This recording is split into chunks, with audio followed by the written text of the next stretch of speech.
श्री सांब शिवाय।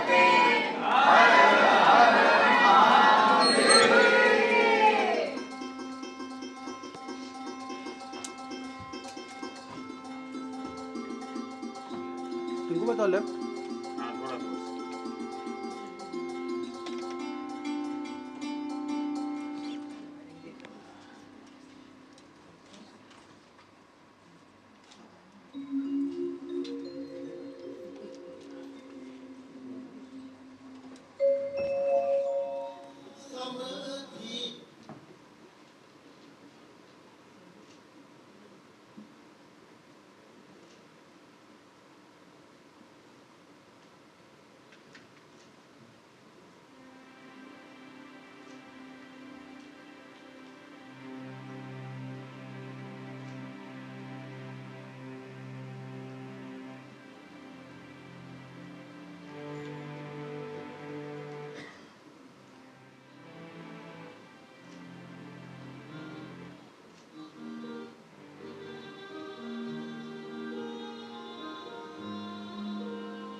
Wah, ça comme il est même.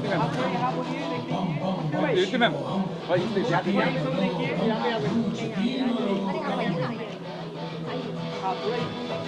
Dan, देखो Dan. Vakratunda महाकाय सूर्यकोटि समप्रभा निर्विघ्नं कुरु मे देव सर्व कार्येषु सर्वदा। बहुत स्वागत आप सभी का आज फिर हमारे इस वैदिक कुटुंब में, और एक बार पुनः हम सभी यहाँ एकत्रित हैं महादेव शिव की चर्चा के लिए, उनके नाम जप के लिए, उनकी वांगमयी आराधना और पूजा के लिए। तो सबसे पहले आप सभी जानते हैं कि हम क्योंकि यहाँ उपस्थित हैं तो अपनी उपस्थिति दर्ज करानी है महादेव के चरणों में। तो आप सभी एक बार 3 बार मेरे साथ बोलिए, श्री सांब शिवाय नमः। श्री सांब शिवाय नमः। श्री सांब शिवाय नमः। देखिए, हाजिरी देनी तो बहुत ज़रूरी होती है ना। जब हम पहले पढ़ाई करते थे तो कक्षा में जाते थे, सबसे पहले हाजिरी अपनी उपस्थिति लगाते थे, जिससे पता चल जाए हमारे क्लास टीचर को कि हम सब आ गए हैं।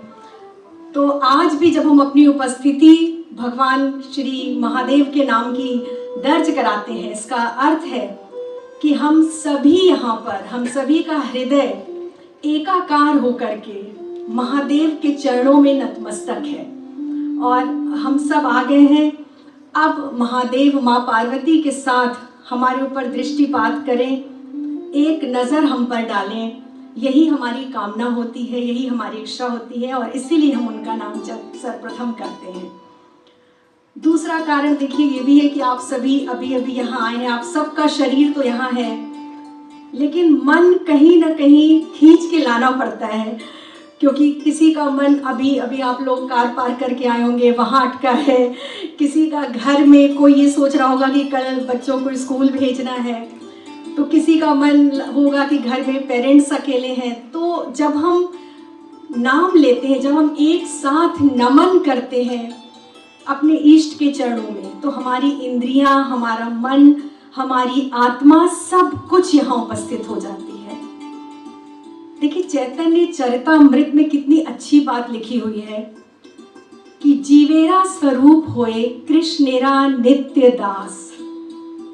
जीव का जो स्वरूप है ना, वो ईश्वर का नित्य दास है। और अगर हमारी इंद्रियां ईश्वर का दासत्व स्वीकार नहीं करती हैं तो लोकाचार में फंस जाती हैं। कभी हमें किसी से प्रेम हो गया, हम उसकी गुलामी, हमारी इंद्रियां अपने प्रेमी का दासत्व स्वीकार कर लेती हैं। कभी कभी हमें धन की लिप्सा इतनी ज़्यादा बढ़ जाती है कि हम धन के दास हो जाते हैं, भौतिक सुख सुविधाओं के दास हो जाते हैं। संतान में मन इतना आसक्त हो जाता है। किसी न किसी की दासता स्वीकार करना हमारी इंद्रियों का मूल स्वभाव है। इसीलिए इससे पहले कि हमारी इंद्रियां किसी और की तरफ देखें, हमें अपने मूल स्वभाव में किसी न किसी इष्ट की, जो भी स्वरूप हमें भगवान का आकर्षित करता है, उनकी दास्ता स्वीकार कर लेनी चाहिए। और जब हम ऐसा करते हैं, जब हम प्रभु के दास बन जाते हैं, तो सारा विश्व, सारा ब्रह्मांड हमारा होता है।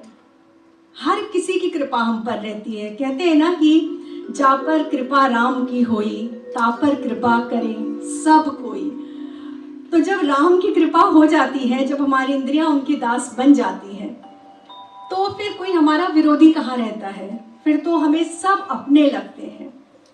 इसीलिए तन मन धन से ईश्वर के हो जाइए, वरण कर लीजिए, उनका स्वीकार कर लीजिए। जैसे आत्मा परमात्मा, वरण करना क्या होता है?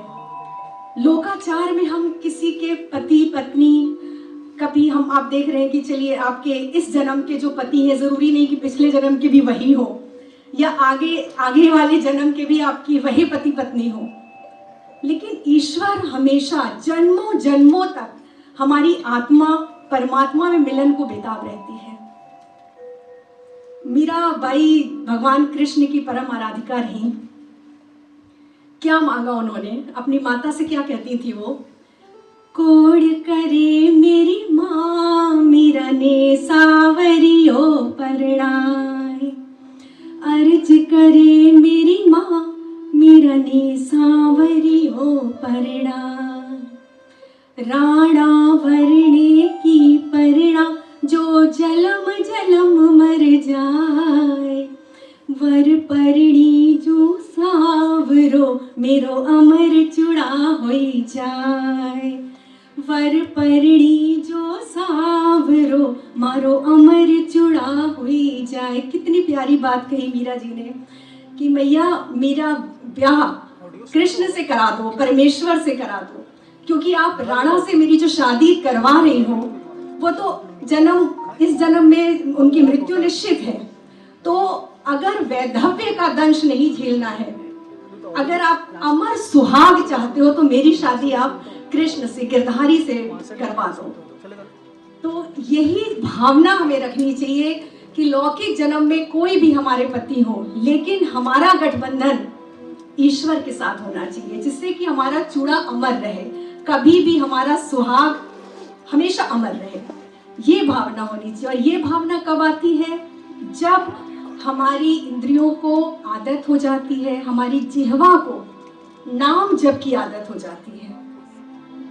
आप सोचिए कि नाम जप कल से हम आरंभ करेंगे। आज हमने माला खरीद ली है, माला अलमारी में रख दी है, कल अच्छा मुहूर्त है, कल ये तिथि। अब देखिए आज कितनी अच्छी तिथि है, प्रदोष है, आज त्रयोदशी तिथि है, मासिक शिवरात्रि, भगवान शिव की अति प्रिय तिथि में हम आज ये सत्संग कर रहे हैं, ये चर्चा कर रहे हैं, व्याख्यान कर रहे हैं। तो कभी भी ये नहीं सोचना चाहिए कि शुभ मुहूर्त आएगा तब से हम जाप शुरू करेंगे, या चलो अभी घूम फिर लेते हैं, मौज मस्ती का समय है, अभी बच्चे छोटे हैं, जिम्मेदारियां खत्म हो जाए तब शुरू करें। वृद्धावस्था में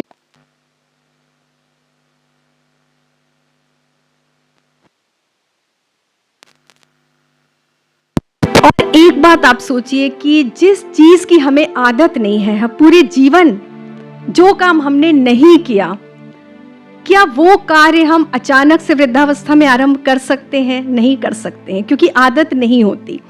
बहुत लोग कहते हैं ना कि मृत्यु के समय अगर मुख पे श्री राम का नाम आ जाए तो मोक्ष मिल जाता है, स्वर्ग मिल जाता है। लेकिन क्या आ पाता है राम का नाम?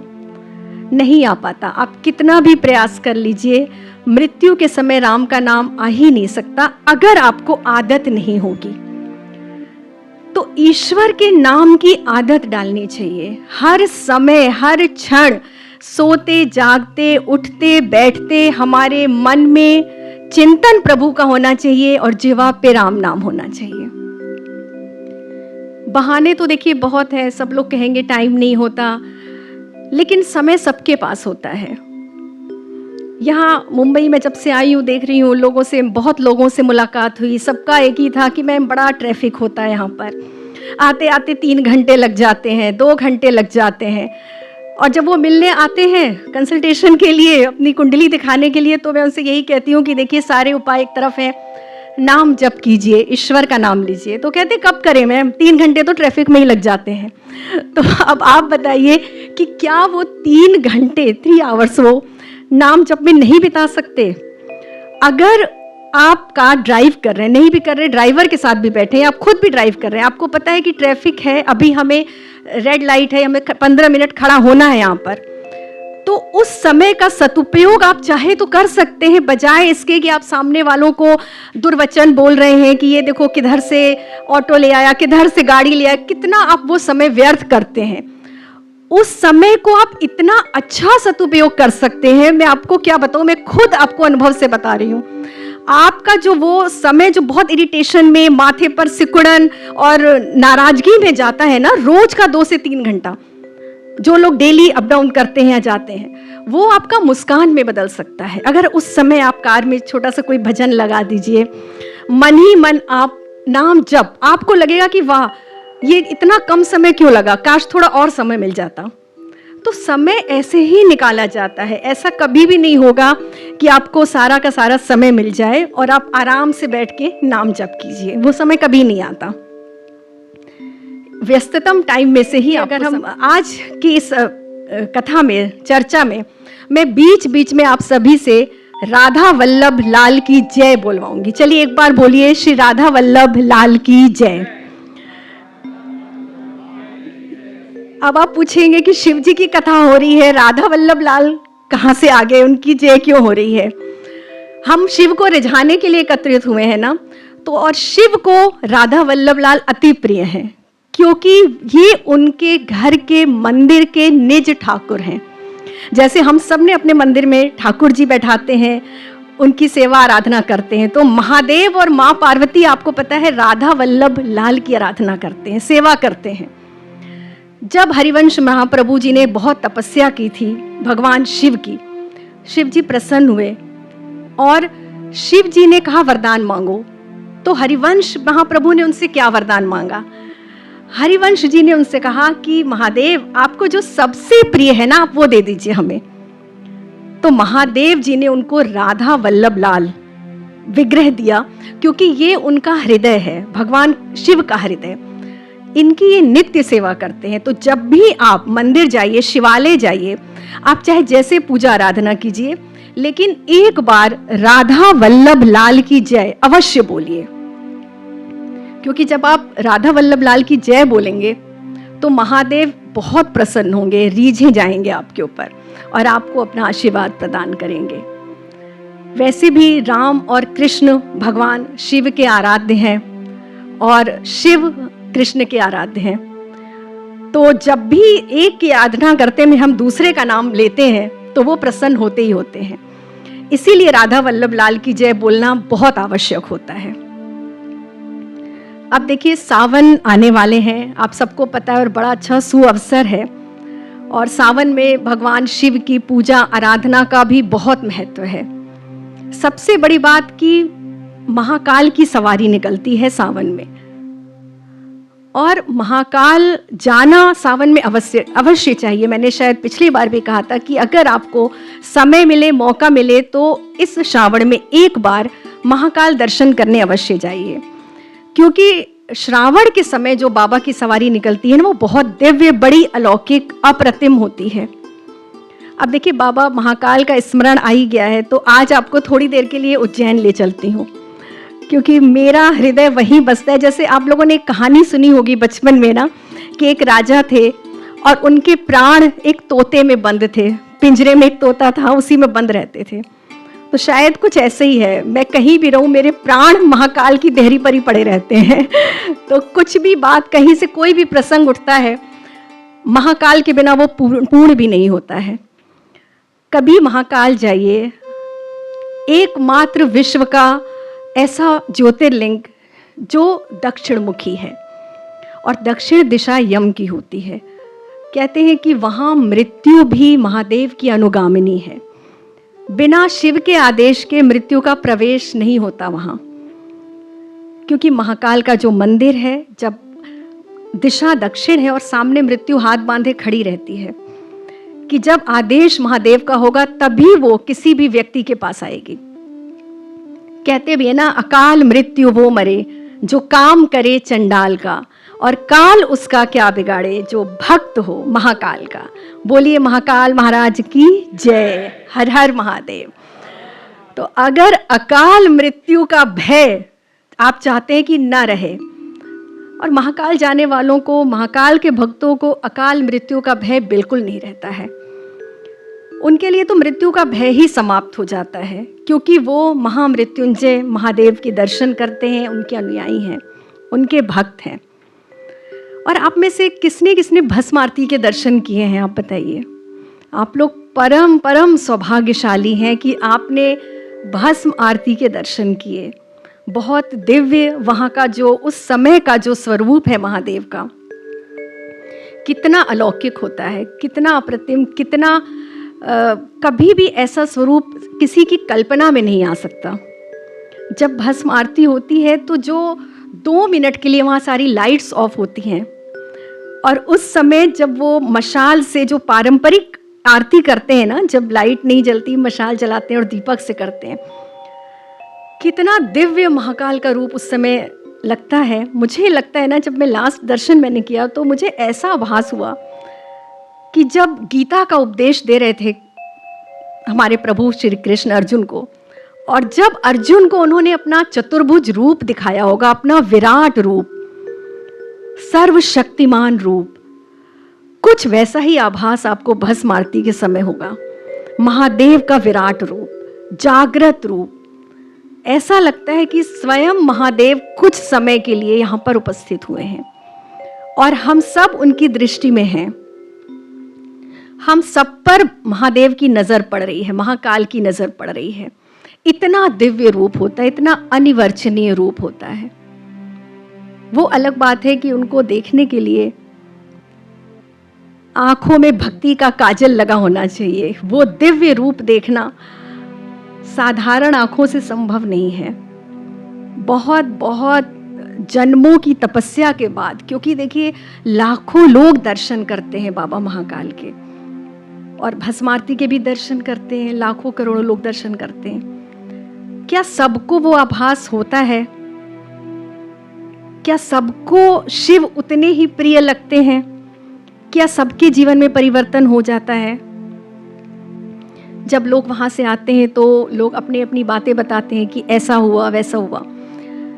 कुछ लोग उसमें से ऐसे होते हैं जिनका जीवन पूरी तरह से परिवर्तित होता है और एक तरह से संपूर्ण। जब वो दर्शन करते हैं तो कोई लालसा नहीं रहती, क्योंकि कहते हैं ना कि शिव, लोग कहते हैं कि शिव से धन नहीं मांगना चाहिए, परम वैरागी हैं, शिव से धन क्यों मांगे? मुझे लगता है क्यों ना मांगे, शिव से ही तो धन मांगेंगे, बाबा से ही मांगेंगे, क्योंकि वही तो राजा धीराज हैं, महाकाल राजा हैं, उज्जैन के, अवंतिका के राजा हैं। और उनसे ज्यादा धन देने वाला कौन सा देवता है? ब्रह्मा जी के पुत्र पुलत्स्य, और पुलत्स्य के पुत्र विश्रवा, विश्रवा के पुत्र महाबली रावण और कुबेर। रावण को सोने की लंका किसने दी? हमारे महादेव ने दी। सब कुछ किया, घर बनवाया, आ गए पूजा के लिए, गृह प्रवेश की, और फिर उन्होंने सोने की लंका जिसका गृह प्रवेश कराने आए थे वही मांग लिया, और शिव जी ने कह दिया तथास्तु, ले जाओ। कुबेर को अलकापुरी प्रदान करती। देखिए कुबेर को अलकापुरी कैसे मिली? ऐसे अचानक से तो नहीं मिल गई, बड़ी तपस्या की, बहुत गहन तपस्या।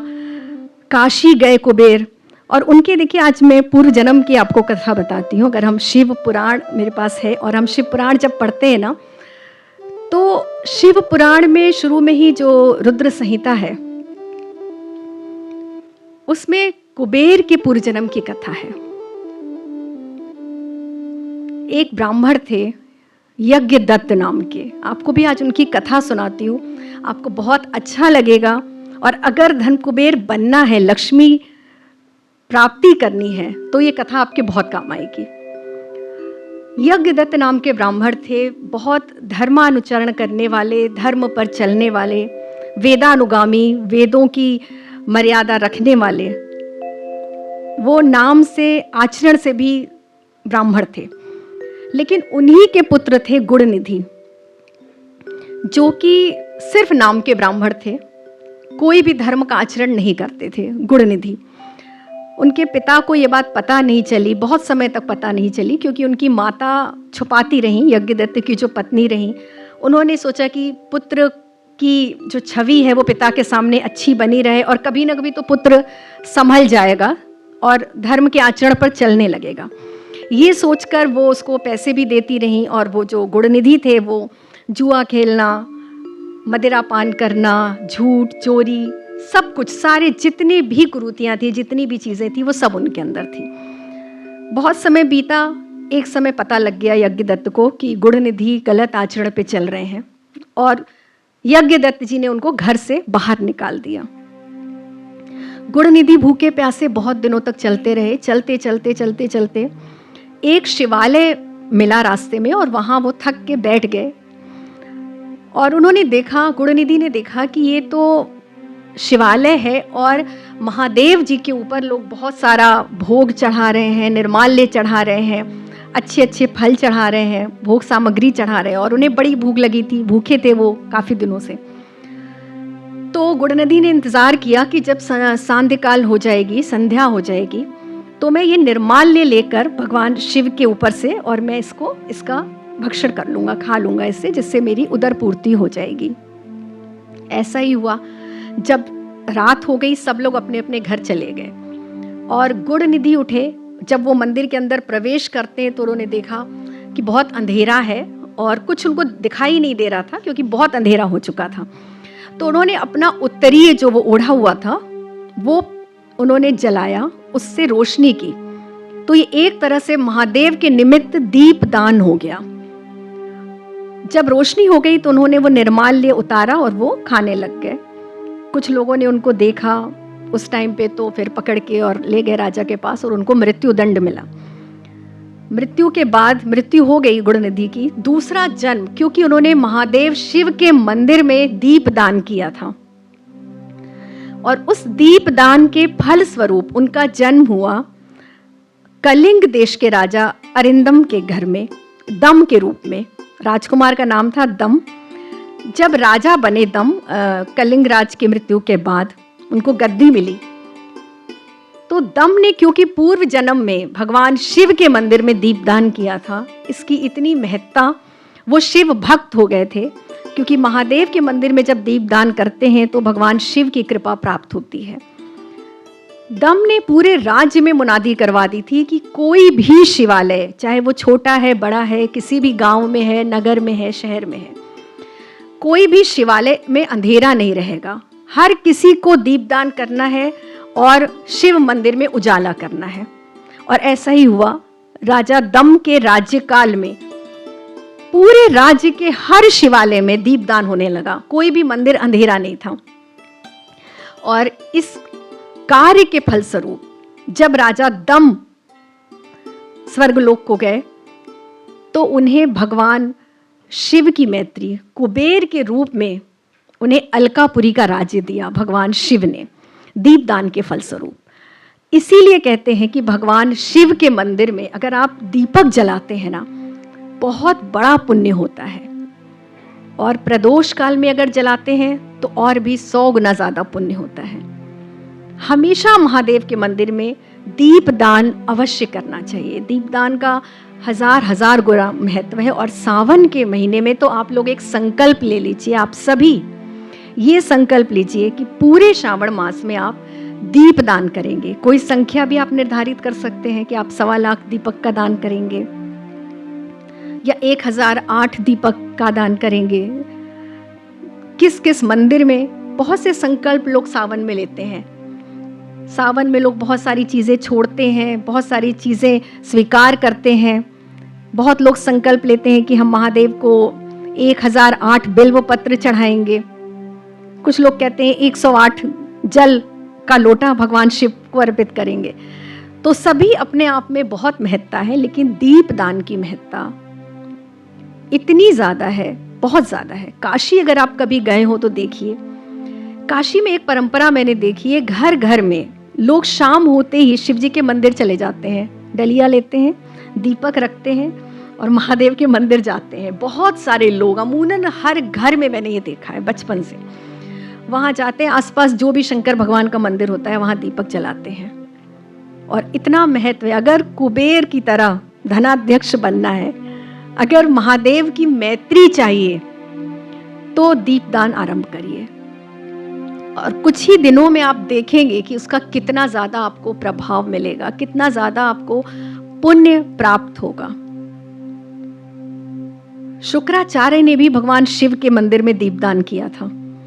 एक बार जब शुक्राचार्य भगवान शिव की तपस्या कर रहे थे, उन्होंने जितनी भी ज्योतिर्लिंग है सब जगह गए, सब जगह उन्होंने दर्शन किया। जो उनकी इच्छा थी कि महादेव प्रसन्न हो और मुझे उनसे वरदान मिले, वो उनकी इच्छा कहीं पूरी नहीं हुई। हर ज्योतिर्लिंग में जाते थे, नगर नगर घूमते रहे शुक्राचार्य बहुत समय तक। अंत में हार के वो काशी आए। काशी में उन्होंने बहुत वर्षों तक तपस्या की और वहां शुक्रेश्वर नामक शिवलिंग की स्थापना, आप आज भी अगर जाएंगे तो आपको दर्शन होंगे। वो शुक्राचार्य द्वारा स्थापित शिवलिंग है, शुक्रेश्वर महादेव। और उन महादेव की ये विशेषता है कि अगर आपको सिद्धियां चाहिए, ज्ञान चाहिए, क्योंकि जब शुक्रेश्वर महादेव की स्थापना की थी शुक्राचार्य ने, तो महादेव ने प्रसन्न होकर उन्हें वरदान दिया था, उन्हें संजीवनी विद्या प्रदान की थी और उन्हें सारे वेदों का ज्ञान प्रदान किया था। तो अगर बहुत जल्दी ज्ञानवान बनना है, बहुत सारी आपको विद्याएं चाहिए, तो काशी में जाकर एक बार शुक्रेश्वर महादेव के दर्शन अवश्य करके आइए। वैसे तो हमारे भारतवर्ष में महादेव की महिमा हर नगरी महादेव की है। 12 ज्योतिर्लिंग की अपनी अपार महिमा है। जहाँ भी हम दर्शन करते हैं हर जगह की महिमा है और हमें सिद्धि प्राप्ति होती है। महाकाल की बात हम कर रहे थे, तो महाकाल अवश्य जाइए। और सबसे बड़ी बात आज आपको एक बताती हूँ कि 15 जुलाई से गुप्त नवरात्र भी शुरू हो रहे हैं। तो ये हमारे लिए इतना बड़ा सुअवसर है कि इस समय हम शिव और पार्वती दोनों को रिझा सकते हैं, दोनों को मना सकते हैं। तो जो भी आप मंत्र जाप करते हैं उसमें थोड़ा सा परिवर्तन करके भगवान शिव और माँ पार्वती, जैसे मैं हमेशा कहती हूँ कि सांब सदा शिवाय नमः का जाप, श्री उमापते नमः का जाप आप करना शुरू कीजिए। अगर इन 9 दिनों में आप सिद्धि चाहते हैं, 9 जो गुप्त नवरात्रि आती है, इसमें 10 विद्या की आराधना साधना का भी बहुत महत्व है। बहुत से लोग जो सिद्धि चाहते हैं 10 विद्याओं की आराधना करते हैं इस नवरात्रि में। तो आप लोग भी चाहें तो 15 जुलाई से लेकर और 22 जुलाई के बीच में ये बहुत बड़ा सुअवसर है। इस समय आप किसी भी देवी की आराधना या महादेव की आराधना नाम जप के साथ करना आरंभ कीजिए और आपको इन नवरात्रों में बहुत बड़ा फल प्राप्त होगा। और देखिए, महादेव की आराधना पूजा इतनी सरल भी नहीं है जितनी हमें लगती है कि भगवान तो बहुत जल्दी प्रसन्न हो जाते हैं, 1 लोटा जल हर समस्या का हल लोग कहते हैं। लेकिन जो सच्चे शिव भक्त हैं ना, उन्हें पता है कि इतनी जल्दी कहाँ प्रसन्न होते हैं महादेव। बहुत परीक्षा लेते हैं, बहुत परीक्षा लेते हैं। जन्मों जन्मों की तपस्या कम पड़ जाती है। महादेव को प्रसन्न करने के लिए एक नहीं कई जन्मों की तपस्या चाहिए। और जैसा है कि बहुत भोले आशुतोष पल में प्रसन्न होते हैं, क्षण में प्रसन्न हो जाते हैं महादेव और तकदीर बदल देते हैं, भाग्य की रेखाएं मिटा देते हैं। इतना आसान नहीं है महादेव को मनाना। बहुत छोटी थी मैं, तब से मैं महादेव की एक स्तुति है उसको हमेशा, जब लगता था मुझे कि महादेव थोड़ा सा नाराज हैं, थोड़ा सा सुन नहीं रहे हैं या मुझ पर कृपा कम कर रहे हैं, तो मैं इन्हीं कुछ पंक्तियों से उनको रिझाया करती थी। आपको भी सुनाती हूँ कि पाना शिव को नहीं सरल लोगों, पाना शिव को नहीं सरल लोगों, आब है वो ही अनल लोगों। और डूब कर भक्ति की नदी में चलो, डूब कर भक्ति की नदी में चलो, चाहिए अगर चरण कमल लोगों। अगर चरण कमल चाहिए तो भक्ति की नदी में डूबिए। देखना है अगर कैलाशी को, छोड़ो माया का ये महल लोगों। देखना है अगर कैलाशी को, छोड़ो माया का ये महल लोगों। और देखिए, जो बार बार कहते हैं कि बहुत जल्दी प्रसन्न होते हैं, तो एक भक्त की व्यथा आपको दिखेगी इसमें, उसका प्रेम, उसका दुख, कि नहीं, कहाँ प्रसन्न हो रहे हैं इतनी जल्दी। पल में खुश होते हैं प्रभु माना, पल में खुश होते हैं प्रभु माना, आता सदियों में है वो पल लोगों। लेकिन वो जो पल है, जो एक क्षण है, जब महादेव का साक्षात्कार होता है, सदियों में वो क्षण आता है, इतना आसान नहीं है। भगवान चाहे तो एक पल में बीत जाते हैं और न चाहे तो सदियां सदियां बीत जाती हैं। कितनी कठिन तपस्या की रावण ने, कितनी कठिन तपस्या की शिव के भक्तों ने। एक जन्म, 2 जन्म, सदियां बीत गई, उसके बाद महादेव प्रसन्न होते हैं और चाहे तो एक बिल्व पत्र में रीझ जाते हैं। तो आज हम सबको महादेव की जो ये कथा है, जो ये चर्चा है, इतने मन से सुननी है, इतने मन से करनी है कि हम सब पर एक बार महादेव की दृष्टि अवश्य पड़े, एक बार भगवान हमारी तरफ देखें। अब देखिए, हमेशा मैं चिन्ह की बात करती हूँ कि कैसे पता चले। अब देखिए, हर पार्टी वाले, हर जगह सबकी यूनिफॉर्म होती है ना। तो जब महादेव, हमें कैसे पता चलेगा महादेव को कि ये हमारे बच्चे हैं, ये मुझ में समर्पित हैं। तो मैं हमेशा आप सबसे एक बात कहती हूँ कि कोई ना कोई चिन्ह अवश्य धारण कीजिए। और सबसे बड़ी बात क्या है कि आपके चेहरे पर एक बड़ी सी मुस्कान होनी चाहिए। जब भी हम भगवान की चर्चा करें, आपने देखा होगा मंदिर में लोग जाते हैं ना, बहुत कम लोग हैं जो मंदिर में बहुत प्रसन्नता के साथ, बहुत खुश होकर जाते हैं। अगर आपके ऊपर बहुत परेशानी है, बहुत बड़ी विपदा है, तो एक अलग बात है कि आपके आंखों में अश्रु रहते हैं। लेकिन अमूनन हर दिन जब आप महादेव के पास जाते हैं या किसी भी मंदिर में जाते हैं, तो कम से कम मुस्कुराते हुए तो जाइए। जब भी भगवान की बात कीजिए, चेहरे पर मुस्कान रखिए। कैसे पता चलेगा आप खुश हो रहे हैं कि उदास हो रहे हैं, आपको चर्चा अच्छी लग रही है कि नहीं लग रही है? तो मुस्कान तो बहुत ज़रूरी है ना। मैंने बहुत पहले कहीं पढ़ा था कि सदैव प्रसन्न रहना ईश्वर की सर्वोपरि सेवा है। हम कितनी भी सेवा कर लें, कितने तरह तरह के 56 भोग बना लें, श्रृंगार अर्पित कर दें, लेकिन अगर हम प्रसन्न नहीं हैं, हम मंदिर में उदास होकर जाते हैं, तो कैसे उनकी नज़र पड़ेगी? महादेव की नज़र नहीं पड़ती अगर आप उदास होकर जाते हैं। तो हमेशा मुस्कुराते हुए जाइए, प्रसन्न होकर इस विश्वास के साथ जाइए कि वो आपके साथ हैं और वो आपका साथ दे रहे हैं। हर परिस्थिति में ईश्वर हमारा साथ दे रहे हैं। सबसे पहले मुस्कुराना। जब भी किसी सत्संग में जाइए, व्याख्यान में जाइए, किसी कथा में जाइए, तो चेहरे पर स्माइल रखिए। देखिए, कृपा बहुत जल्दी प्राप्त होगी। एक व्यक्ति बहुत बड़ा भक्त था ठाकुर जी का, बहुत बड़ा भक्त था, दिन रात पूजा आराधना सेवा किया करता था। लेकिन उस पर बड़ी विपत्ति आती थी, परेशान कि मैं इतनी पूजा, बड़ा परेशान रहता था। ठाकुर जी से कहता भी था कि देखिए, मैं आपकी इतनी सेवा कर रहा हूँ, अभी आपके लिए खीर बना रहा हूँ, वो भी अघोटी हुई खीर, इतनी मेहनत करके, और आप प्रसन्न ही नहीं हो रहे हो, विपदा, बहुत विपत्ति है। एक दिन ठाकुर जी प्रसन्न हो गए। ठाकुर जी ने कहा, अच्छा चल बता, तू इतनी सेवा मेरी कर रहा है, क्या चाहिए? तेरी विपत्ति दूर कर दूं, खत्म कर दूं? तेरा प्रारब्ध, अब कोई दिक्कत नहीं है, तुम एकदम प्रसन्न रहो, तुम्हारी विपत्ति मैं दूर कर देता हूँ। उसने बोला, नहीं नहीं, रुकिए रुकिए ठाकुर जी, रुकिए, मेरी विपत्ति दूर मत कीजिए, बस इतना कर दीजिए कि कुछ ऐसा संकेत कि जब भी मेरे ऊपर बहुत कष्ट आए, बहुत परेशानी आए, तो मेरे मन में ये रहे कि आप मेरे साथ हैं, आप मेरे साथ चल रहे हैं, आप मुझे बचा लेंगे। ठाकुर जी ने कहा, बस इतनी सी बात? चलो ठीक है, तुम एक काम करना, जब भी तुम्हें बहुत विपत्ति आए, तो जब तुम चलोगे तो पीछे मुड़ के देखना, तुम्हारे कदमों के साथ 2 कदम और रहेंगे, छोटे छोटे चरण और रहेंगे, वो मेरे चरण रहेंगे, मैं हमेशा चलूँगा। वो खुश हो गया, बहुत प्रसन्न। उसने बोला ठीक है ठाकुर जी, बस मुझे इतना ही चाहिए।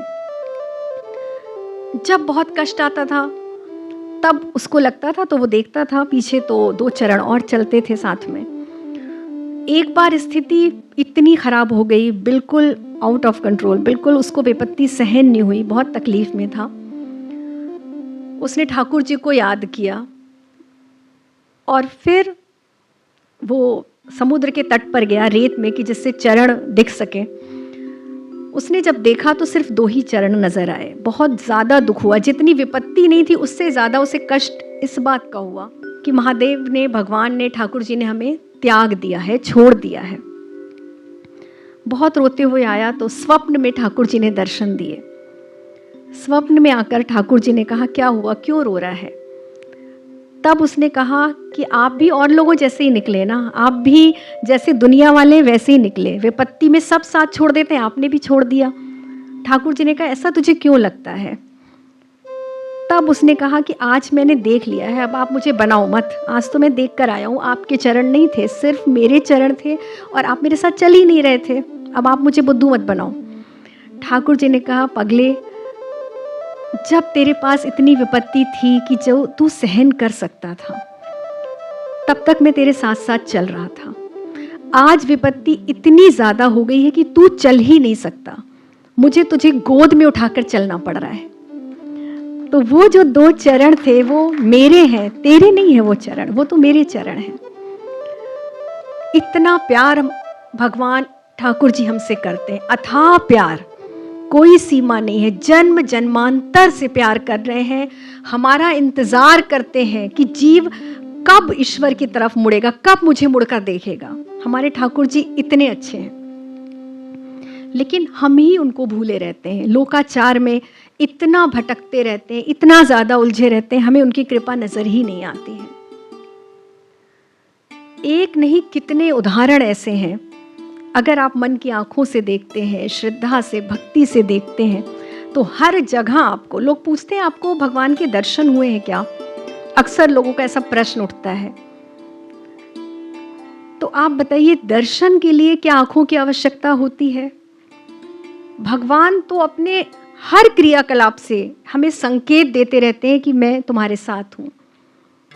जो ठाकुर जी की पूजा करते हैं घर में, जो उनकी सेवा करते हैं, क्या आपको महसूस नहीं होता कि ठाकुर जी आपके साथ हैं?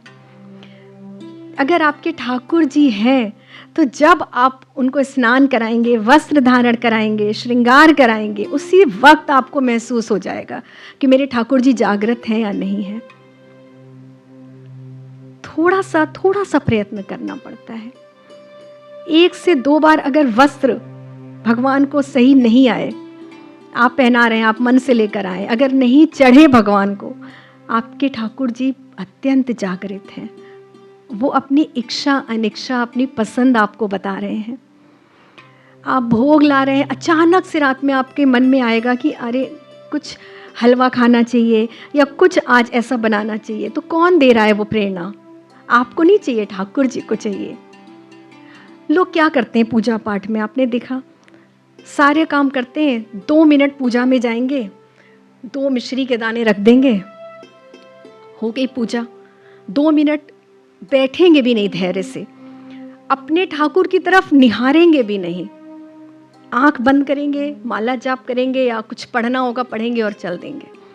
अपने लिए वो इतने अच्छे अच्छे व्यंजन, जिस घर में जो भोग है, जो भोजन है, वो अगर ईश्वर को समर्पित नहीं हो रहा है तो वो भोजन त्याज्य है, वो स्वीकार करने के योग्य नहीं है। आप अपने आप को भक्त कहते हैं, आप कहते हो भगवान के दर्शन नहीं हो रहे हैं, कहाँ आ रहे हैं भगवान? लेकिन आप अपना कार्य देखिए, आप भगवान के लिए क्या कर रहे हैं? लोग कहते हैं कि कंठी पहननी पड़ेगी, रुद्राक्ष पहनना पड़ेगा, तो क्या लहसुन प्याज छोड़ना पड़ेगा?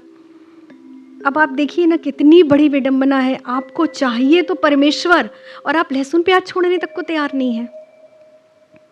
आप उनके लिए कुछ भी नहीं करना चाहते हैं, लेकिन आपको चाहिए भगवान। कैसे मिलेंगे भगवान? कर्मा बाई की खिचड़ी खाने आ जाते थे जगन्नाथ जी। कर्मा बाई थी इतनी बड़ी भक्त जगन्नाथ प्रभु की, सो के उठती थी, बिना नहाए धोए पहले खिचड़ी बनाती थी और लेके जगन्नाथ जी के मंदिर पहुंच जाती थी और उनको भोग लगाती थी। कुछ समय बाद जब वो वृद्ध हो गई तो जगन्नाथ जी खुद उनके पास आने लग गए खिचड़ी खाने। तो एक कितनी अच्छी कथा आती है कि एक बार जब वो खिचड़ी लेकर गई मंदिर में, तो वहाँ के जो गोस्वामी जी थे, गोसाई जी थे, उन्होंने कहा कर्मा बाई तुम बचपन से चढ़ा रही हो, खिचड़ी लेकर आती हो, क्या स्नान वगैरह किया है कि नहीं किया है? कर्मा बाई ने कहा अरे गोसाई जी स्नान कब करें, मेरे लल्ला को भूख लग गई होगी, इतना देर वो कहाँ रहता है भूखा, पहले उसे खिला दूं खिचड़ी तब जाके स्नान करूंगी।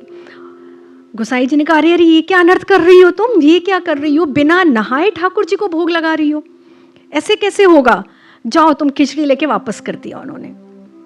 कर्मा बाई को इतना बड़ा दुख हुआ, लेकिन फिर उन्होंने कहा चलो सही है, इसका मतलब इतने समय से मैं तो बड़ा गलत कर रही थी, ये तो पाप कर रही थी, मैं अपने जगन्नाथ को मैं बिना नहाए भोग अर्पित कर रही थी। उनको बड़ी ग्लानि हुई, रात में वो बड़ी ग्लानि में रहीं।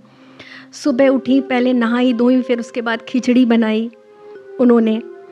उसके बाद जब वो खिचड़ी बना के बैठी, क्योंकि उस समय फिर ठाकुर लेट हो रहा था बहुत, तो जगन्नाथ जी खुद ही रात को वो शीशा बंद कर देंगे, बिल्कुल सुला देंगे ठाकुर जी को, और फिर सुबह उठते हैं, खोलते हैं, सुबह जैसे भी उनको भोग लगाया जल्दी जल्दी और फिर अपने काम पे चले गए।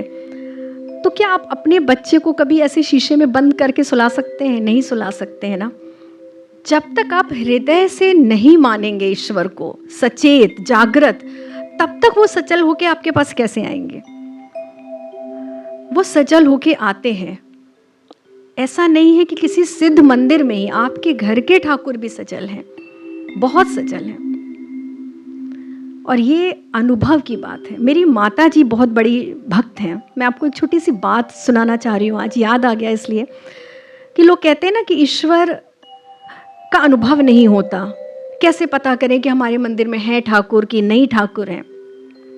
बहुत गर्मी का मौसम था और वाराणसी मेरा मायका है, घर है, तो मैं गई थी। हम लोग सब एसी में बैठे हुए थे और मेरी माता, मेरी मदर को बड़े पसीने आ रहे थे और वो बार बार कह रही थी गर्मी गर्मी हो रही। बड़ी भक्त हैं वो ठाकुर जी की, आज से नहीं कब से, मैं उन्हीं के जो संस्कारों का प्रभाव है। तो मैंने कहा कि मम्मी इतनी तो एसी चल रही है, सब कुछ, आपको कहाँ गर्मी लग रही है? बोली नहीं ठाकुर जी का लग रहा है एसी बंद कर दिया है किसी ने। मैंने कहा नहीं नहीं चल रहा है, अभी तो हम पूजा करके आए थे। तो जब जाकर मंदिर में देखा तो ठाकुर जी का एसी बंद था, कान्हा जी का जो मंदिर था, और वहाँ बड़ी गर्मी हो रही थी, किसी ने बंद कर दिया था। और आप देखिए प्रभाव कि कैसे संकेत देते हैं ईश्वर। ये छोटी सी घटना, ये तो हम साधारण लोगों की है, बड़े बड़े गोसाइयों के पास तो क्या क्या नहीं संकेत आते हैं। अचानक से आपको रात में ऐसा लगेगा कि बहुत तेज भूख लगी है, और अगर आपका नियम है कि आप भगवान के पास घंटा भोग रखते हैं, जल रखते हैं, सामग्री रखते हैं, किसी दिन आप अगर भूल गए, निश्चित तौर पे आपको ये संकेत मिलेगा। मैं आपको लिख के दे रही हूँ, संकेत मिलेगा आपको। 2-3 बजे भूख लगेगी और आप जाके देखेंगे तो आप भूल गए होंगे रखना, ऐसा अक्सर होता है। और हमारे वृंदावन के जो ठाकुर हैं, 7 ठाकुर, उनकी तो महिमा ही अपार है, सारे सजल हैं। वहाँ तो अक्सर गोसाई जी ऐसे किस्से सुनाते रहते हैं, अक्सर सुनाते रहते हैं कि आज ठाकुर जी ने ये लीला की। अगर आप निधिवन गए हैं, वहाँ आपने देखा होगा जो हमारी राधिका रानी और हमारे कृष्ण विराजमान है मंदिर में। रात को पंडित जी सब कुछ व्यवस्थित करके रख देते हैं, उनका श्रृंगार, उनका भोग, उनका बिस्तर, सब कुछ लगा के सुबह सब तितर बितर मिलता है ना। और आज तक नहीं पता कि कैसे तितर बितर हो जाता है, सब कुछ तितर बितर मिलता है। राधा रमण हमारे वृंदावन में आप कभी जाकर देखिए, वहाँ भी सेम यही होता है। कभी अभी कुछ समय पूर्व की तो बात है ना, राधा रमण का मंदिर जो भोग जब अर्पित करते हैं तो वहाँ पे जब जो गोसाई जी जब पर्दा हटाने जाते हैं तो वो ताली बजा के जाते हैं। उनका नियम है कि जिससे वो सचेत हो जाएं, संभल जाएं, अगर खा पी रहे हैं तो थोड़ा ठीक से खड़े हो जाएं, वो अपना वस्त्र ठीक कर लें। और अभी पता है कुछ समय पहले की बात है और बड़ा सोशल मीडिया पे तो आए भी थे। और वैसे भी हमारे दंत पंक्ति वाले राधा रमण इस समय सबको पता है कि जो मुस्कान जिनकी इस समय विश्व प्रसिद्ध है, जिनकी दंत पंक्तियां नजर आती हैं राधा रमण। तो गोसाई जी कहीं भोग लगा के मंदिर का पर्दा बंद करके और चले गए और ताली बजाना भूल गए, सीधे उन्होंने पर्दा खोला। 3-4 महीने पहले की बात है। पर्दा खोला तो भगवान के मुख पर थोड़ा सा खीर लगी हुई थी। और आप बताइए, तब उन्हें याद आया अचानक कि अरे मैं भूल गया था पर्दा, वो ताली बजाना। तो ऐसे ऐसे खेल करते हैं हमारे कृष्ण, हमारे महादेव। सब कुछ यही है, कहीं दूर हमसे कहीं नहीं है, सिर्फ नजरें, आंखें चाहिए ऐसी कि हम देख सकें। आप चाहे जिसको एक पत्थर, नर्मदा नदी का एक एक पत्थर शिवलिंग है, एक एक पत्थर शिवलिंग है। और सबके प्रमाण है। जो मैं ये ठाकुरों की कथा आपको 7 ठाकुर जी की सुना रही हूँ, आज ऐसा मन अचानक से वृंदावन चला गया है, ईश्वर की प्रेरणा है। शायद महादेव को अपने लाडले कृष्ण की बात सुनना बहुत अच्छा लग रहा है, क्योंकि जब भी मैं महादेव की पूजा में जाती हूँ तो अचानक कृष्ण आ जाते हैं सामने रास्ता रोककर, और फिर वो जाते ही नहीं है तो उनकी बातें ही चलती रहती हैं। अभी देखिए मैं आपको राधा रमण का आप देखिए कैसे प्राकट्य हुआ उनका। जो श्री गोपाल भट्ट गोस्वामी जी, जो 7 ठाकुर वृंदावन में रहे, वो उनके पास जो थे वो एक शालीग्राम थे और वो शालीग्राम की सेवा किया करते थे। उनके साथ के और ठाकुर जीव गोस्वामी जी, रूप गोस्वामी जी, सबके पास विग्रह था ठाकुर जी का। स्वामी हरिदास जी के पास साक्षात बांके बिहारी हरिवंश जी के पास राधा वल्लभ जी थे। गोपीनाथ सभी पहले तो वृंदावन में ही थे, अब जयपुर में चले गए। गोपीनाथ, हमारे राधा गोविंद, हमारे सब कुछ पहले तो सभी थे जयपुर से पहले वृंदावन। तो एक दिन बड़ा उनको दुख हुआ। एक दिन जब गोपाल भट्ट गोस्वामी जी ने देखा कि सारे ठाकुर तो अपने विग्रह का बड़ा प्यार से श्रृंगार कर रहे हैं, वस्त्र पहना रहे हैं, श्रृंगार पहना रहे हैं और इतने सुंदर लग रहे हैं, बांसुरी धरा रहे हैं उनको उनके अधर पर, तो उनको लगा मेरे तो ये छोटे से शालीग्राम जी हैं, मैं क्या करूं, मैं इनका श्रृंगार कैसे करूं। इतनी पीड़ा हुई उनको, इतनी वेदना हुई कि वो पूरी रात्रि जगते रहे, आंसू बहाते रहे। उन्होंने कहा मैं क्या करूं, मेरे पास तो विग्रह ही नहीं है, मैं कैसे सेवा करूं। जब सुबह भोर हुई, वो सेवा में आए, उन्होंने अपने शालीग्राम जी का वो, क्योंकि ऊपर टांग के रखते थे, और उन्होंने जब वो उठाया और उसको खोला तो वहाँ पर एक इतनी बड़ी मूर्ति और ऊपर से कपड़ा पड़ा हुआ था। जब उन्होंने देखा तो वो स्वयं राधा रमण प्रकट हो चुके थे। शालीग्राम से राधा रमण का प्राकट्य हुआ। और देखिए इसके तो प्रमाण हैं, आज भी गौर परंपरा में आप वहाँ जाएंगे तो इस बात का प्रमाण आपको मिलेगा कि एक शालीग्राम से राधा रमण का, जो कि आज कहते हैं कि उनके जैसा श्रृंगार पूरे विश्व में किसी भी ठाकुर का नहीं होता।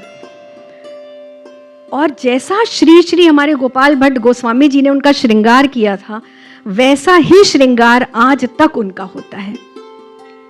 वैसा ही सब कुछ, कर्ण फूल भी, उनका वस्त्र, उनकी बांसुरी, उनका जो एक छोटा सा हीरा लगाते हैं, और सब कुछ वैसा श्रृंगार होता है। बहुत समय लगाते हैं श्रृंगार में, और बहुत समय, आज भी वो श्रृंगार में बहुत समय लगाते हैं। उनके दर्शन खुलने का कोई समय नहीं है, समय निश्चित है 5 बजे, लेकिन जिस दिन उनको श्रृंगार में देर करना होता है उस दिन 7 भी बज जाते हैं।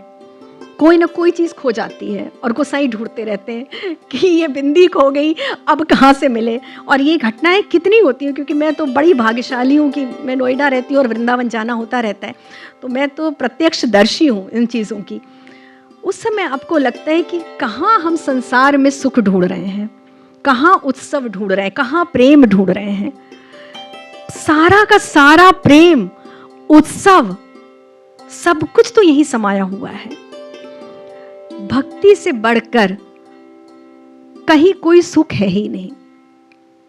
और आप कथा ही देख लीजिए ना, एक ही कथा हम कितनी बार सुनते हैं। राम कथा को कहते हैं कि ये मंदाकिनी है, गंगा की तरह हमेशा कभी बासी नहीं होती। जैसे कि गंगा का जल हमेशा शुद्ध पवित्र बना रहता है, वैसे ही राम कथा, शिव कथा, कृष्ण कथा हमेशा नित्य नवीन होती है, हमेशा पवित्र रहती है, कभी बासी नहीं होती। तो कुछ तो बात है ना। अब हम लोग सब मुंबई में हैं, माया नगरी में हैं, यहाँ कितनी फिल्म रिलीज़ होती है, बहुत सुपर डुपर हिट होती है। एक पिक्चर को आप कितनी बार देख सकते हैं? मान लो आपको बहुत पसंद आई, आप 2 बार, 4 बार, 10 बार देख सकते हैं, पर उससे ज़्यादा तो नहीं देख सकते। लेकिन कथा में क्यों आ जाते हैं फिर, है ना?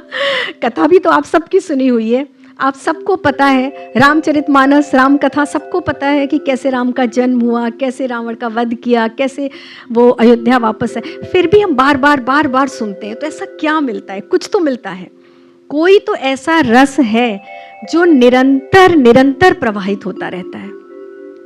नित्य नवीन राम कथा।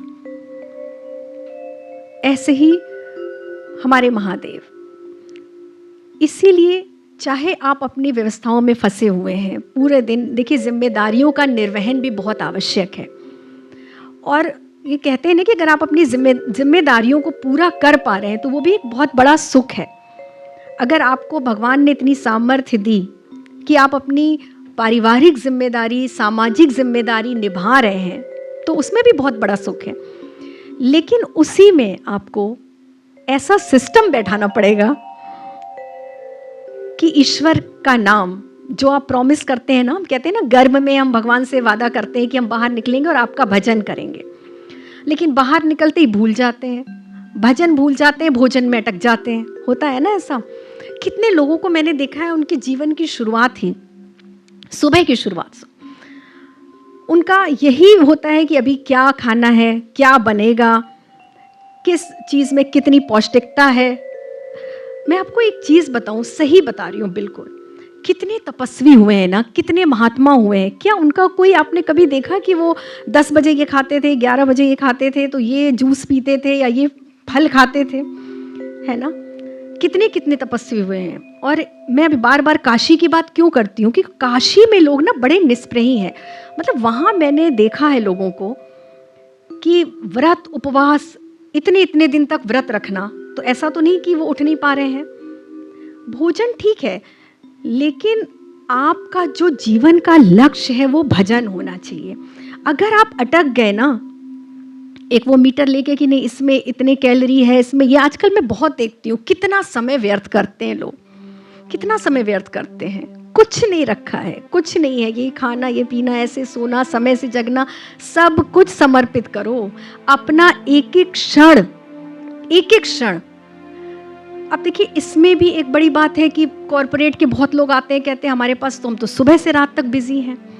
अपने कार्य को आप पूजा बनाइए, समर्पित कीजिए, हर क्षण समर्पित कीजिए। जो भी आप कार्य करते हैं उसको एक बार संकल्प ले लीजिए कि ये कार्य मैं कर रहा हूँ, मैं भोजन बना रही हूँ, जो भी गृहिणी है भोजन बना रही है वो आपके निमित्त हम बना रहे हैं और ये आपको समर्पित है।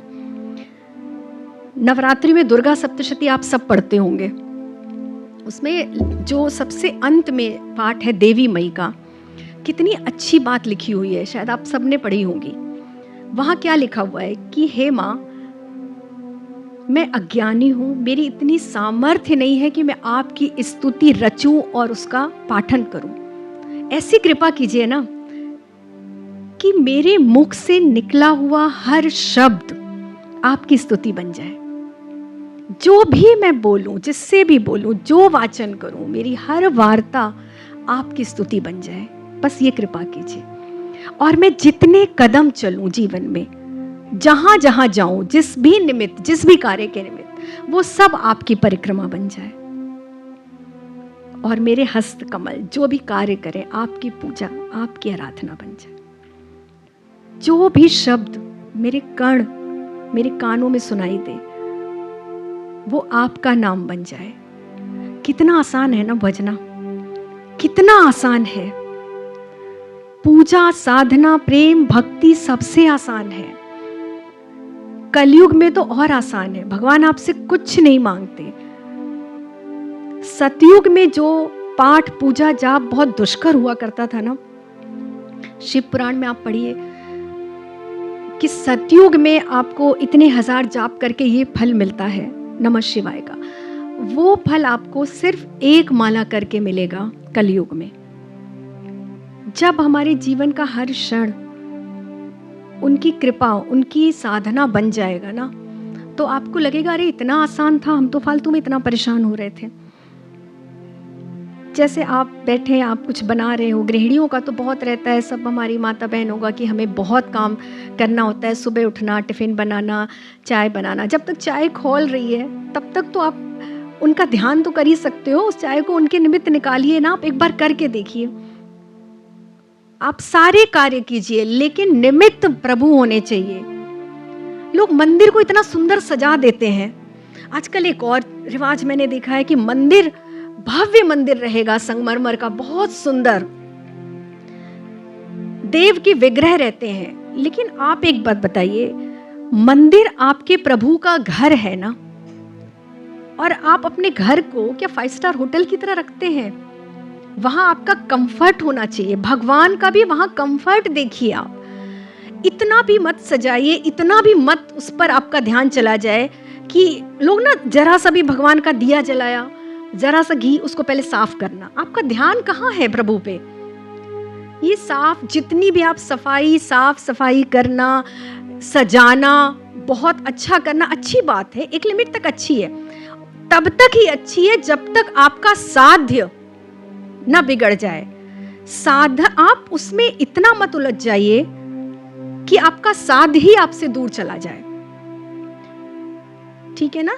एक भगवान के मंदिर आप जाइए तो वहां आपको प्रतीत हो कि आप अपने भगवान के घर में हैं, वहां उनका भोग भी है, प्रसाद भी है, जल की झारी भी रखी हुई है, उनकी छोटी सी खटिया भी बिछी हुई है जहां पे हम सुलाते हैं, उनका एक पंखा भी रखा हुआ है। अरे भगवान को प्यार चाहिए, आपकी बहुत सजावट श्रृंगार नहीं चाहिए भगवान को, वो कभी सजल नहीं होंगे। भगवान को आप मिट्टी की मूर्ति की तरह अगर करते रहोगे, बड़े बड़े घरों में, वास्तु के लिए मैं चाहती हूँ, बड़े बड़े घरों में, और कहते हैं हमारा ये घर तो ठाकुर जी का, हमारा नहीं है।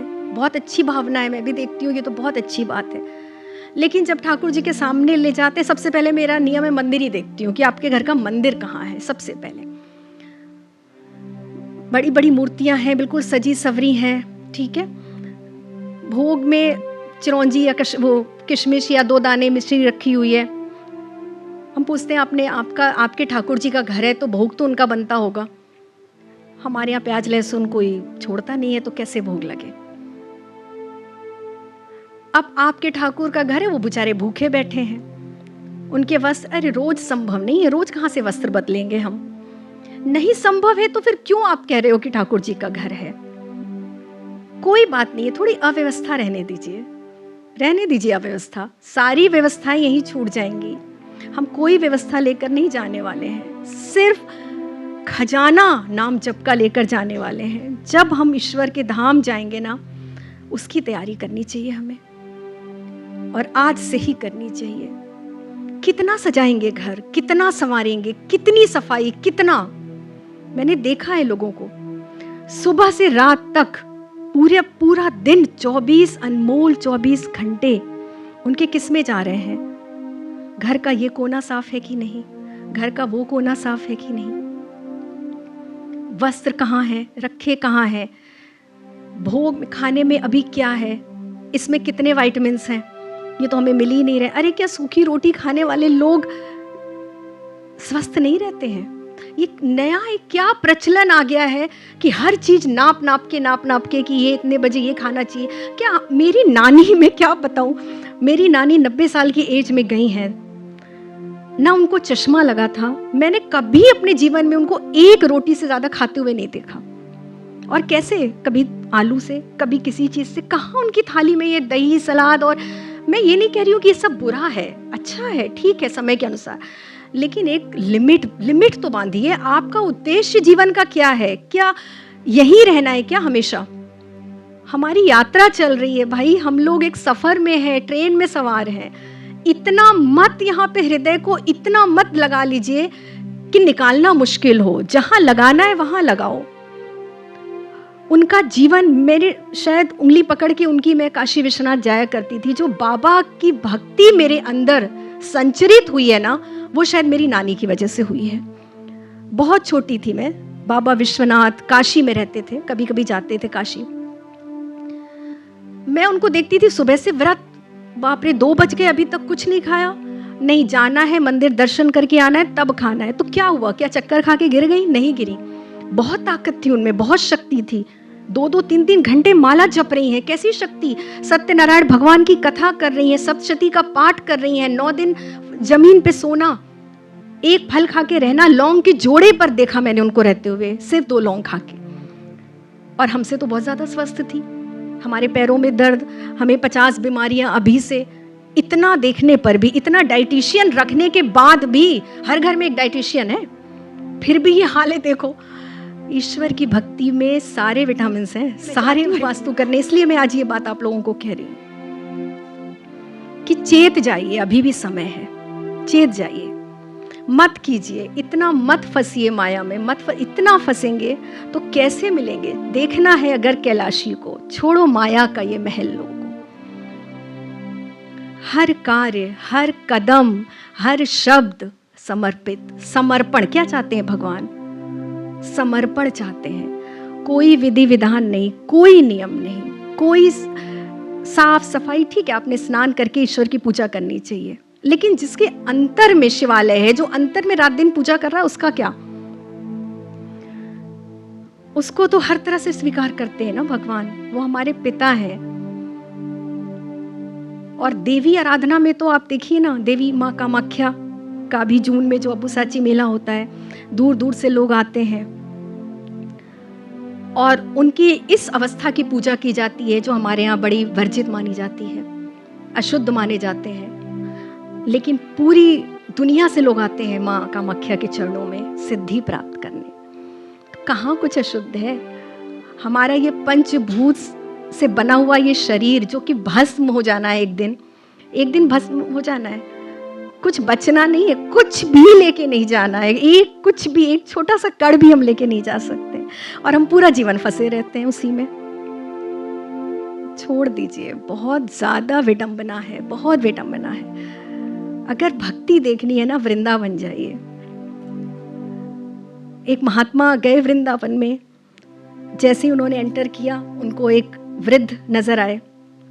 उन्होंने कहा, भाई कौन हो तुम? उन्होंने कहा, मैं ज्ञान हूँ। उन्होंने कहा, अच्छा ठीक है। आगे गए, वो 1 किलोमीटर थोड़ी देर आगे गए, 10, 15, 20 कदम, तो उन्हें एक और बुजुर्ग दिखाई दिए। उन्होंने कहा, भाई आप कौन हैं? उन्होंने बोला, मैं वैराग्य हूँ। मैंने बोला ठीक है। थोड़ा और आगे गए, वहाँ फिर उनको एक षोडश युवती, 16 साल की युवती, बहुत सुंदर, अत्यंत चमकदार, मतलब एकदम ग्लोइंग स्किन वाली बहुत सुंदर युवती मिली। उन्होंने पूछा, देवी आप कौन हैं? तो उन्होंने बोला, मैं भक्ति हूँ। वृंदावन ऐसी जगह है जहाँ ज्ञान और वैराग्य वृद्ध हो गए हैं, लेकिन भक्ति सदा जवान रहती है, क्योंकि वहाँ ज्ञान वैराग्य में लोग नहीं फंसते, भक्ति में फंसते हैं, कुछ नहीं देखते। वहाँ कर्माबाई जैसे हर घर में लोग मिलेंगे जो अपने ठाकुर को, अपने लल्ला के लिए जो तन मन धन निछावर किए हुए हैं। वृंदावन आप एक बार, क्या मुझे तो लगता है जब भी आपको जीवन में लगे ना कि कुछ मिसिंग है, कुछ खो रहा है, तो आप एक बार वृंदावन चले जाइए और वहाँ आप लोगों से मिलिए जो वहाँ के लोग हैं। उनका जो प्यार है, कहाँ कोई कृष्ण को भगवान मानता है वहाँ? कृष्ण जी का पूरा जीवन निकल गया, वो साबित नहीं कर पाए कि मैं जय जय हूँ, मैं भगवान हूँ, मैं ईश्वर हूँ। उनके मित्र मधुमंगल और ये जितने मित्र थे, श्री दामा, सब, उनकी माता यशोदा, जब उन्होंने 7 दिनों तक गिरिराज पर्वत को उठाया अपनी छोटी उंगली पे, उनकी माता इस प्रार्थना में थी, हे नारायण मेरे लल्ला की रक्षा करना, हे नारायण। जब वो आए उतर, तो उन्होंने बोला, लल्ला तुम ठीक हो ना? चलो, नारायण की बड़ी कृपा है जो तुम्हें कुछ नहीं हुआ। उन्होंने बोला, माँ मैं ही तो हूँ, कोई किसी, अच्छा तू नारायण है, चल भूख लगी होगी तो ये, चल खाना खा ले। 56 भोग लगाया कि मेरा लल्ला एक दिन में 8 बार खाता है, तो अब तो 7 दिन से खड़ा है। तो उन्होंने 56 भोग बनाया फटाफट कि भूखा है लल्ला। मतलब वो साबित ही नहीं कर पाए कि मैं भगवान हूं। उनको साबित करने के लिए द्वारिका जाना पड़ा, द्वारिकाधीश बनना पड़ा, क्योंकि वो आए। अब वो क्या करें? ना उनके मित्र मंडली, ना उनकी गोपिकाएं, ना उनके माता पिता, कोई विश्वास ही नहीं करता कि वो परमेश्वर है। इतना प्यार की मतलब आप सोचिए कि पराकाष्ठा, इतना गहरा संबंध। कोई कुछ नहीं मांगता वहां कृष्ण से। ना कभी आपने सुना होगा कि भगवान कृष्ण की जय, भगवान राधा रमण की जय। कभी किसी के मुंह से सुना आपने? जैसे हम कहते हैं ना प्रभु श्री राम की जय, कभी कोई नहीं कहता प्रभु बिहारी लाल की जय। वहां लाल रहते हैं, बिहारी लाल, राधा रमण लाल, राधा वल्लभ लाल की जय हो। वहां सबके लाल हैं वो। राधा जो सबकी लाडली है, कोई नहीं मानता उनको कि वो ईश्वर है, और वही उनका प्यार है। द्वारिका जाइए आप, तब देखिए उनके जलवे आप, है ना। द्वारिकाधीश है, वहां पर उनकी प्रजा उनकी दीवानी है, सेवक है, सेवा में खड़ी है। कृष्ण से वृंदावन में कोई कुछ नहीं मांगता। उनको पता है कि लल्ला ये क्या देगा। वहां तो लोग देते हैं, भाई खुश रहे, आशीर्वाद देने आते हैं वहां कृष्ण को। प्यार की उस अवस्था में आप पहुंचिए। उस अवस्था में आप जब पहुंच जाएंगे ना, कुछ भी अप्राप्य नहीं रहने वाला। समस्याएं जीवन है तो समस्या आएगी, दुख आएगा, लेकिन अगर आपके ठाकुर आपके हृदय में है ना, संबंध, जैसे अगर आपके पिता रहते हैं, हमें एक निश्चिंतता रहती है कि नहीं पिता खड़े हैं, हमारा कोई क्या बिगाड़ेगा, ऐसे ही। लेकिन इसका मतलब ये तो नहीं है कि जीवन में आप चल रहे हैं, ठोकर तो लगेगी ना, लेकिन आपके अंदर एक सांत्वना रहती है। तो जब आप कृष्ण के प्रेम में इतने विह्वल हो जाते हैं, तब आपको वो शक्ति, वो सामर्थ्य मिलती है कि मेरा कोई कुछ नहीं बिगाड़ सकता, और नहीं बिगाड़ सकता है। वो सामने आ जाते हैं बचाने, हर किसी को बचाने सामने आ जाते हैं। क्या नहीं करते हैं महादेव। और महादेव भी जिनके आराधक हैं। आज तो ये चर्चा शिव चर्चा से ज्यादा कृष्ण चर्चा में बदल गई। शंकर ससुर जाहि भजे, शंकर ससुर जाहि भजे, चतुरानन ध्यानन धर्म बढ़ावे, जाकी जने कहिए जी जानत ही, चतुरानन ध्यानन धर्म बढ़ावे, नेक ही ये जी आनत ही, जड़ मूड़ महारस खान कहावे, जा पर देव आदेव भुवंगन वारत, प्राणन प्राण न पावे, ताही अहिर की छोहरिया, छचिया भर छाज पे नाच नचावे, ताही अहिर की छोहरिया, छचिया भर छाज पे नाच नचावे। जिसको देव, गणेश, महादेव, जिनकी महिमा गाने में कोई समर्थ नहीं हो सका। प्रेम की पराकाष्ठा देखिए, एक अहीर की छोरी एक गिलास छाछ पे नाच नचा रही है कि नाच के दिखाओ तभी दूंगी, और कान्हा नाच रहे हैं हमारे। ये प्रेम की शक्ति है, ये प्रेम का बंधन है। प्रेम चाहिए, सिर्फ प्रेम, कुछ नहीं चाहिए। आप उनको एक बार बस दिल से प्रेम कीजिए, क्योंकि वो यही कह रहे हैं। गीता पढ़िए, भागवत में भी उन्होंने कहा है, सर्व धर्मान परित्यज्य मामेकम शरणम व्रज, अहम त्वाम सर्व पापेभ्यो मोक्षयिष्यामि मा शुचः। सब कुछ, सारे धर्म छोड़कर मेरी शरण में आ जाओ, मैं तुम्हें सारे पापों से मुक्त कर दूंगा। ये स्वयं कृष्ण ने कहा है। तो क्यों फंसे हुए हैं हम धर्म में, रीति रिवाजों में, विधि विधानों में, नहाने धोने में, ये करना है, आज वो करना है, आज अष्टमी है, आज नवमी है, हर दिन उनका है, हर मुहूर्त। जैसे महाकाल है ना, सारे काल वहां तिरोहित हो गए हैं, कोई काल गणना नहीं चलती वहां। वैसे ही ईश्वर के कार्य के निमित्त कभी मुहूर्त नहीं देखना चाहिए। जब भी ईश्वर का कार्य करना है, लोग पूछते हैं, और मैं तो अपने ज्योतिषी मित्रों के बड़े उसमें रहती हूँ, क्योंकि मैं अक्सर बहुत उनसे अपोजिट बात करती हूँ, बहुत अलग हट के बात करती हूँ हमेशा। तो वो लोग कहते भी हैं कि भाई तुम तो ज्योतिषी हो के मुहूर्त नहीं बताते हो, ये नहीं करते हो। लेकिन मुझे लगता है कि जहाँ हम ईश्वर का कार्य करने जा रहे हैं और संजोग बन गया है, तो क्यों देखना मुहूर्त, तुरंत फटाफट कर लो। हर तिथि उन्होंने ही तो बनाई है ना, हर दिन उन्हीं के द्वारा रचा गया है। तो इसीलिए जब भी आपके दिल में आए, ये बात शुरू हुई थी हमारे जाप माला को लेकर, तो जब आपके दिल में आए कि भाई आज से हमें जप करना है, काउंटर ले लिया आपने या माला ले लिया आपने, तुलसी माला ले लीजिए, जो आपके इष्ट है। अगर महादेव हैं तो आप रुद्राक्ष ले लीजिए और जाप शुरू कर दीजिए। जहाँ जहाँ जिस अवस्था में जिस समय बैठे आप जाप शुरू कर दीजिए। एक माला का नियम बना लीजिए ना, तो आपका वो तो कार में आते जाते ही आप एक माला कर लेंगे, बैठे हुए तभी कर लेंगे, कभी भी कर सकते हैं। तब वो समय जो आपको बड़ा तकलीफ दे रहा था वो आपको कम लगेगा। 10 दिन तक आप ऐसा करिए, आप ट्रैफिक में फंसे हुए हैं और आप माला कर रहे हैं।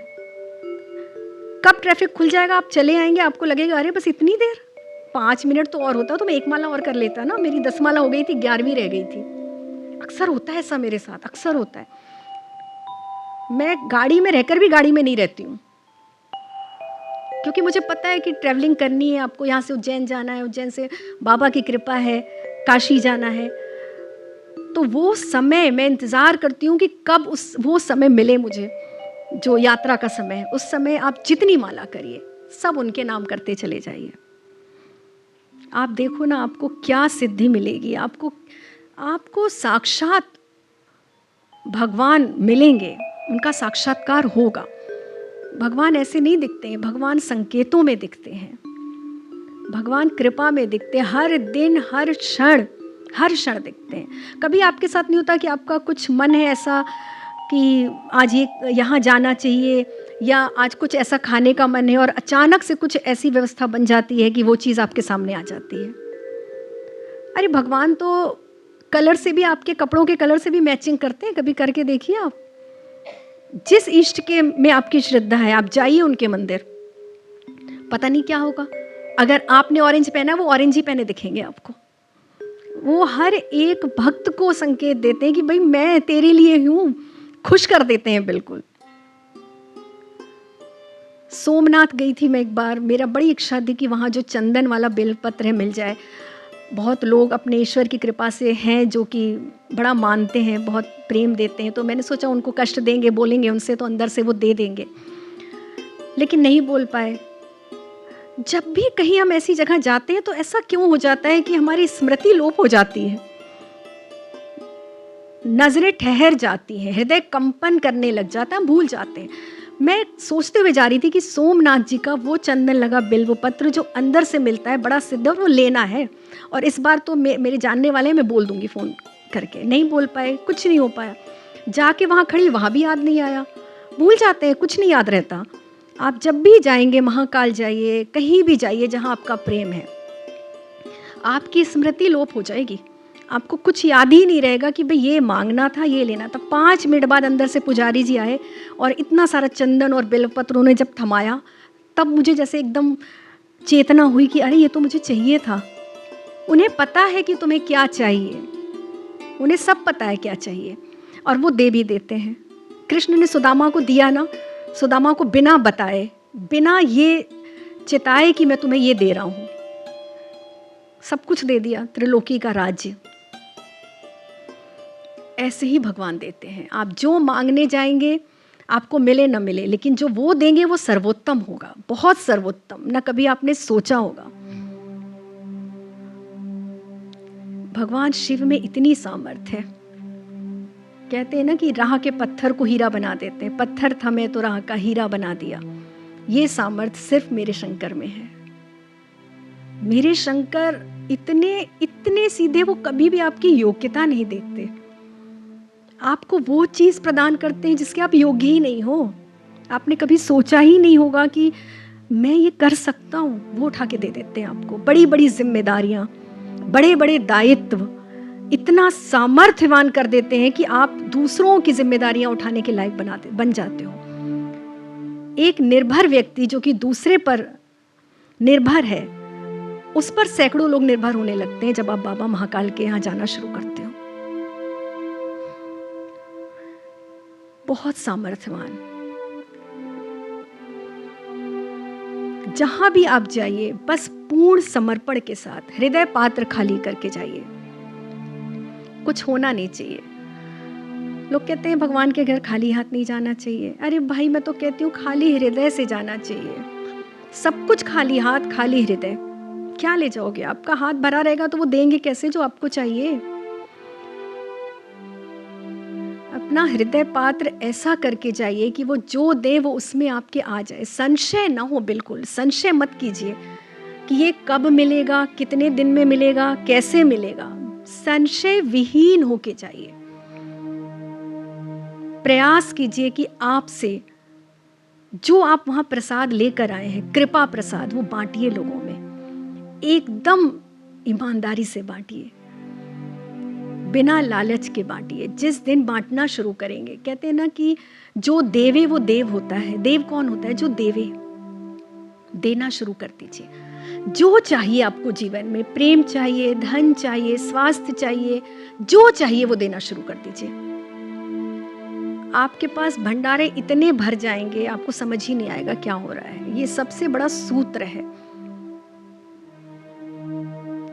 जितना हो सके लोगों के चेहरे पर मुस्कान, जितना हो सके बांटना शुरू कीजिए। जो प्रसाद आप लाए हो ना वहां से, बाबा के ज्योतिर्लिंग से, वो फल फूल मिठाई नहीं, जो कृपा प्रसाद लाए हो, जो मैं आज बांट रही हूं आप लोगों में, जो अनुभव, जो वाणी, जो उनका भर भर के प्यार, आशीर्वाद, अगर एक व्यक्ति भी यहाँ मेरे कहने से बाबा के चरणों में जाता है तो आप सोचिए उसका जीवन तो सफल होगा ही होगा, मेरा जीवन भी सफल हो जाएगा। कि मेरे कहने से एक व्यक्ति गया और उसने अपने प्रारब्ध को काट लिया। जुड़ जाइए, छोड़िए संसार की माया को, कोई रिश्ता मत छोड़िए, सारी जिम्मेदारियां उठाइए, लेकिन मन से शिव के हो जाइए। तभी वो पल आएगा जो सदियों में आता है। कब आएगा आपको पता भी नहीं चलेगा। और गुप्त नवरात्रि की बहुत अग्रिम शुभकामनाएं। इस नवरात्रि माँ 10 विद्याएं आप सब पर सिद्धि की बरसात करें। आप सबको अपने जीवन का लक्ष्य, अपने जीवन की सिद्धि प्राप्त हो, आपके भंडारे भरे रहें, लोगों का प्यार आपको, आपके परिवार का, अपने आत्मिक जनों का भर भर कर प्यार मिले। इतना प्यार मिले कि आप संभाल नहीं पाए। हमेशा महादेव की कृपा आप पर, आपके परिवार पर, आपके आत्मिक जनों पर हमेशा हमेशा बनी रहे। मैं प्रार्थना करती हूँ महाकाल से। और अभी जा रही हूँ मैं 15 तारीख को आप सब की तरफ से, आज वादा कर रही हूँ, आप सब की तरफ से मैं महाकाल बाबा की अर्जी लगाऊंगी और आप सब की जो भी समस्या है वो बाबा अवश्य सुनेंगे और दूर करेंगे। इन्हीं शब्दों के साथ मुझे लगता है कि बहुत समय हो गया है, तो आज के सत्र को हम यहीं विराम देते हैं और अगले सत्र में फिर मेरा इंतज़ार, आप सबका मुझे बहुत बहुत इंतज़ार रहेगा। और आज के प्रोग्राम के जो बहुत सहयोगी रहे, हमारे गौरव भैया जो मेरे छोटे भाई की तरह हैं, हमारी संगीता जी जिनका बहुत सहयोग रहा आज के सुंदर कार्यक्रम के लिए, मैं हृदय से आभारी हूँ और उनके लिए प्रार्थना करूँगी बाबा शिव और माँ पार्वती की कृपा उन पर हमेशा बनी रहे। हर हर महादेव, हर हर महादेव। मैं एक बार फिर आप सबसे